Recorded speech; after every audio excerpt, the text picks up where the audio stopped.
So we've had a lot of interactions with Luminar, and we of course saw them at CES, and we talked about it quite a bit there. But Luminar, in the midst of what I would say is an autonomous driving and safety revolution, continues to be a company that the market needs to pay attention to. And so CEO Austin Russell took his strategy, his vision, his roadmap to the investor community when they did their investor event on February, was it the 28th, Pat? I believe it was the 28th. And so what happened at this event? Well, the company unveiled its future technology. It talked about its partnerships. It looked into some of its safety profile capability, talked about its future AI engines, and then also announced some new interesting commercial deals. And then established, I believe, Pat, and this is interesting, kind of established itself as a semiconductor company. So now it's Luminar Semiconductor, and that's out of a combination of semi subsidiaries. So kind of at scale, what's going on? Well, I think first and foremost, investors want to know who's using Luminar. And while they have a number of different partners, I think one of the big ones that it was really able to lean into is Mercedes-Benz. Now, you and I as F1 fans know Mercedes tends to always be a strong competitor in that space. But more interestingly is Mercedes-Benz is one of the leading automotive manufacturers in the world. And it's a company that's not only known for luxury, but also known for safety. And with this, Luminar continues to get support, including the utilization of its next generation Iris Plus sensors into their vehicles. Who else, though? Well, the company was able to talk about Volvo, talk about Daimler, talk about Polestar, and a number of others, Pat. And they had, was it the Rising that was in China, many, many others. So the new Iris Plus is all about expanded range, and LiDAR is all about adding that next layer of sensor depth that creates safety that we often see is unachievable using current vision technology that is mostly and best known from Tesla. The company had a number of other announcements, and I'm going to just pick a couple things and then I'll leave a little bit for you to talk about. But one is it's really leaning into its manufacturing in Mexico, which is pretty interesting given the global supply chain and what we've heard across the market as it relates to manufacturing in Asia. So, Luminar deciding to manufacture in Mexico is something I think we're going to hear more about across the semiconductor industry in the coming years.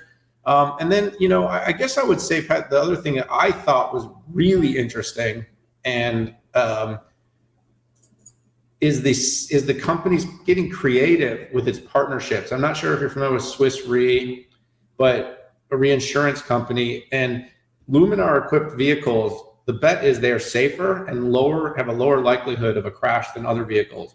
But how can a market benefit from that? How could a potential buyer of a vehicle with this technology benefit from that? And at their investor day, the company announced a partnership with Swiss Re to basically move into finding new ways to deal with insurance and lower costs, and ideally over time, give more benefit to drivers in the secondary insurance market that are going to use cars that are equipped with Luminar's LiDAR technology. And Pat, I just think this is really interesting and creative.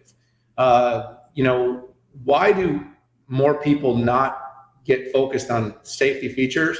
And when LiDAR technology is now under $1,000 or can be done at under $1,000 per vehicle, you'd have to think that over the course of an insurance lifespan, just an order of magnitude lower percent chance of an accident should be repaid to somebody through a lower cost of insuring that vehicle. And so while this first move may or may not be the thing that breaks into this space at scale, seeing the company think about it this way is really interesting to me, as the insurance market really hasn't caught up with technology available to personalize how much each driver pays. And you and I, buddy, I don't know that we actually really want that, but I think that you could, right? The snapshot concept. So that's a couple of things. Like I said, so much more, but I'm gonna leave a little bit for you to cover here.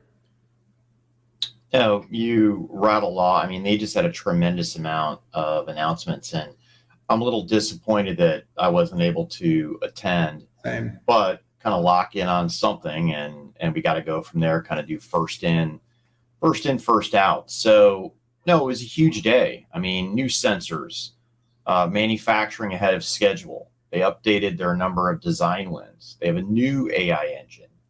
And like you had just discussed, new insurance program, which, by the way, I absolutely freaking love. And I don't know what was a little bit of a turnoff to investors, because it did dip. Stock did dip after this day, after going up about 60% based on the deal with Mercedes. But two things that investors had to think about, right? How does this insurance program fit in, and how does the chip roll up fit in? I think investors are kind of missing the point. Again, we're not giving investment advice. This is for entertainment and educational purposes only.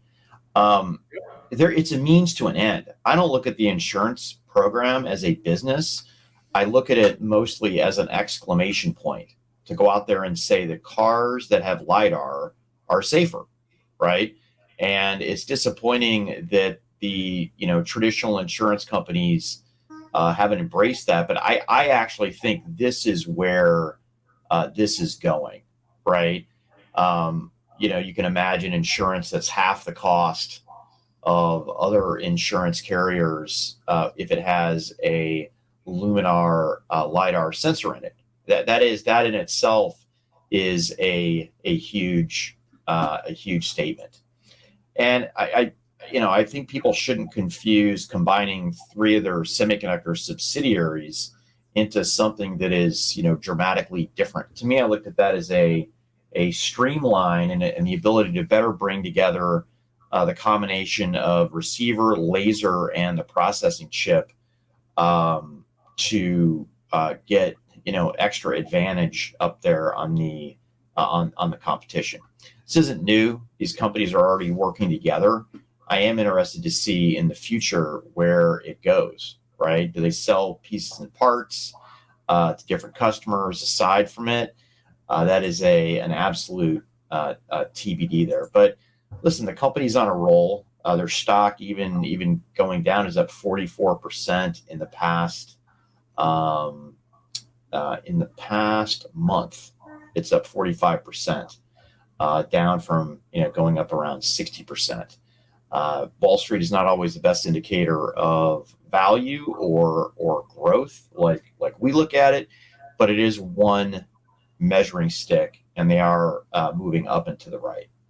And Pat, this week has been an absolute macro mess. The commentary from Fed Chairman Jerome Powell has been incredibly hawkish. Mm-hmm. Rates are rising. We saw a run on a big Silicon Valley bank, where people are now worried about potential stability of our banking system. So, sometimes when you look at how individual stocks perform, you just have to remember the arbiter isn't always the actual performance of any individual company, but the bigger macro picture. So I think it's gotten a nice jolt, and I think it's doing the right things. And over time, equilibrium will be found.